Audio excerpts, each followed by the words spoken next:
Hi friends, good morning. எப்படி இருக்கீங்க? இன்றைக்கி எங்கள் வீட்டில் சாதம், வடை அண்டு அவரைக்காய் பொரியல், சாம்பார், கத்திரிக்காய், முருங்கைக்காய், உருளைக்கிழங்கு இதெல்லாம் போட்டு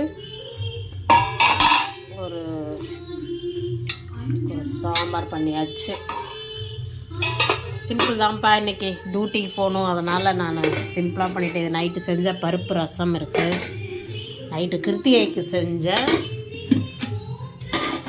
வடை 2 மீந்துச்சு, சாதமும் மீந்துச்சு.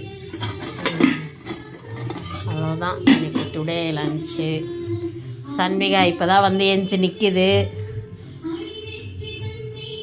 அதுக்கு என்ன காஃபி சூடு பண்ணி கொடுக்கணும். இன்னும் அவ்வளோதான், டைம் ஆயிடுச்சு, டியூட்டிக்கு கிளம்பணும்.